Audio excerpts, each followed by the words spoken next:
I'm Alex Villarreal with the VOA Special English Health Report. World Suicide Prevention Day was September 10th. This year's observance was meant to bring attention to the differences among suicidal individuals and their situations around the world. But the organizers also said that all over the world, people have something in common. They need to feel connected to others for good mental health. The organizers included the International Association for Suicide Prevention and the World Health Organization. The World Health Organization says that every year about 1 million people kill themselves. It says suicide is one of the top 3 causes of death among people between the ages of 15 and 44. Among people aged 10 to 24, suicide is the second leading cause of death after road accidents. Lenny Berman is president of the International Association for Suicide Prevention. He points out that suicide rates differ from country to country, as do common ways that people kill themselves. As a result, he says prevention efforts must fit with local needs. He says the main methods of suicide in developing countries have been pesticide poisoning and overdose, and there has been efforts to develop prevention programs to reduce the use and availability of pesticides. Mr. Berman says findings from agricultural areas of Sri Lanka, India, and China show promise. They show that programs are helping to limit access to these poisons. There are often clear warning signs before a suicide attempt. Lenny Berman says individuals usually talk about the ideal before they try it. Another warning sign, he says, is a sudden increase in the use of drugs or alcohol. Warning signs also include expression of hopelessness or a sense of feeling trapped. Mr. Berman says the risk of suicide can be more difficult to identify in children. They generally communicate more with older children than with adults, but the older children often do not understand the messages. As a result, he says when children speak of suicide, older children rarely report it. For VOA Special English, I'm Alex Villarreal. From VOA Learning English, this is the Education Report. Growing up can be hard in poor neighborhoods where crime is common. That is the situation Marco Antonio Aguilar faced when he started at Garfield High School in Los Angeles, California. The boy hated school. He says he had wrong friends, often missed classes, and even got into fights. The school suspended him, barring him from attending classes. He almost was sent to a school for problem students, but Marco Antonio changed his behavior. He says a talk with his mother's helped him change, and he praises his teachers for the help they provided. But now students at Garfield High no longer receive suspensions. The punishment itself has been suspended. Jose Rita, the Garfield High principal, took the action when he first arrived at Garfield more than 4 years ago. Back then, more than half the students was leaving school without finishing their studies. At the same time, Garfield was suspending nearly 700 students yearly. But Mr. Weta had other ideas about how to deal with young people who misbehavior. He said most of the suspensions were for behavior known as willful defiance. He said that could include something as minor as chewing gum in class. Under Mr. Weta's leadership, students involved in willful defiance first talked to a teacher. Then a parent may get involved. Finally, group support can be provided. Today, Garfield graduates 85% of its students, and last year, the Los Angeles Unified School District changed its punishment policy. The whole district banned suspensions to punish students for willful defiance. For VOA Learning English, I'm Alex Villarreal. From VOA Learning English, this is the Education Report. South Africa has 11 official languages. If you want to say hello, it's Sawubona in Zulu and hello in Afrikaans.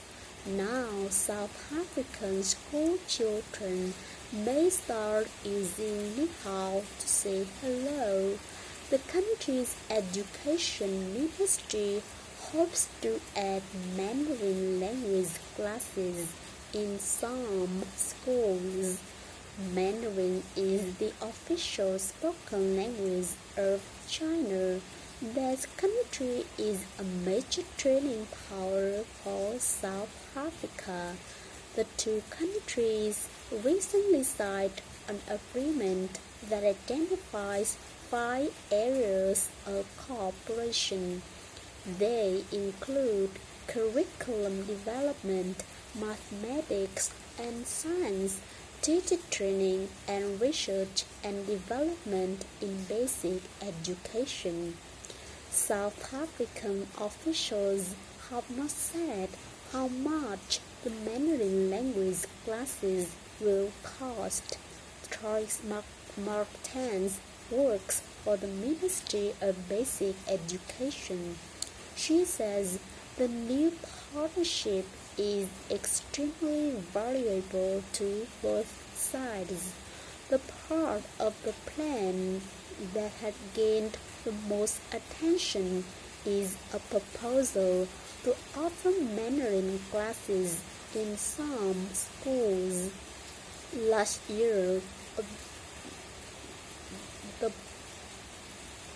the public opinion survey showed that South Africans have mixed feelings about China. It found that 46% of South Africans do not like the spread of Chinese ideas and customs in their country, and 60% of South Africans said they dislike Chinese music, movies, and television, but Ms. Martin says trade with China is more important than those feelings. She says it is extremely helpful for South African students to learn about the Mandarin language and Chinese culture, and she said not every school will offer the language training. South African census officials have not said how many native Chinese speakers there are in the country. For VOA Learning English, I'm Alex Villarreal. From VOA Learning English, this is the Education Report. Recently, there has been increased efforts to make sure children in Africa get a good, strong education. But a new report says governments are losing about $129 billion every year on poor quality education. As a result, about 1 in 4 students in poor countries cannot read a complete sentence. That represents about 175 million young people. The report comes from UNESCO, the United Nations Educational, Scientific, and Cultural Organization. It says poor teacher training and spending costs are just two of the reasons for schools failing. Pauline Rose, an education specialist, directed the report.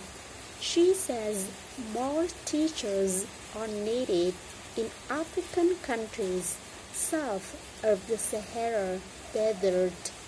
She says the area needs an additional 225,000 teachers a year to improve primary school education by 2015. Pauline Rose says governments like saving money by using contract teachers. These teachers are not government employees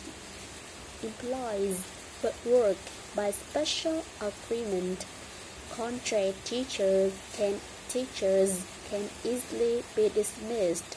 In addition, they earn far less money than teachers working for the government.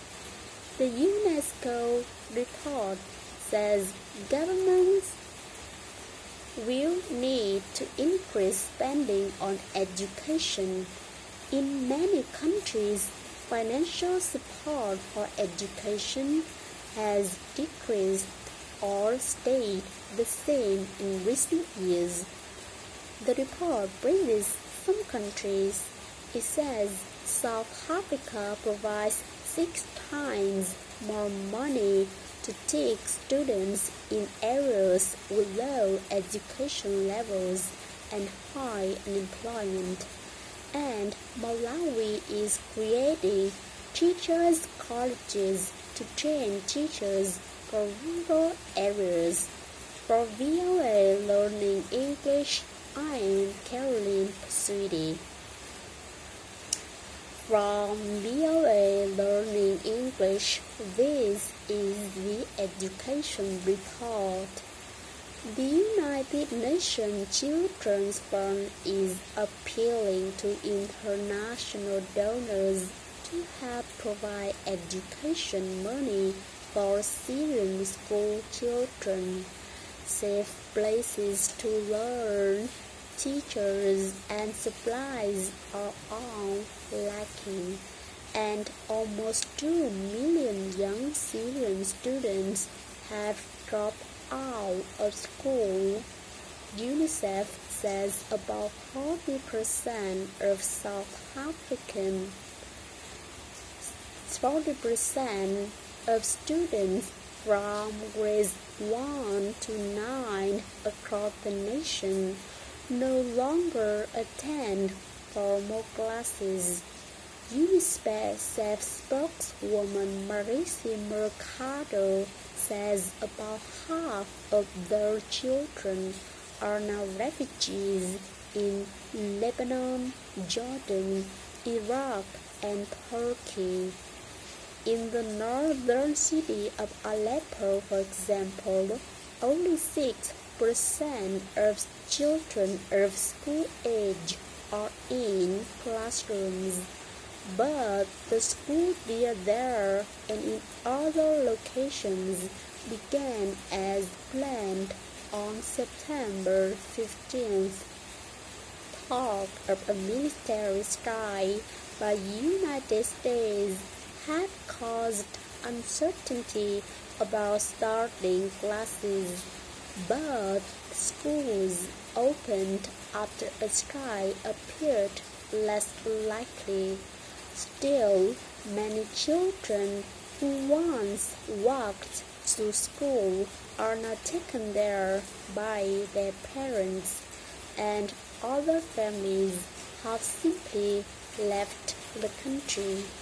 Lebanon now is trying to help about 550,000 school-aged Syrian refugee children. UNICEF says the Lebanese public education system can take care of 300,000 Lebanese children. UNICEF is establishing schools for refugee children in buses. In Jordan, UNICEF says about two-thirds of 150,000 Syrian refugee children are not in school inside Syria. In Iraq, UNICEF says 9 out of 10 Syrian refugee children are out of school inside Syria.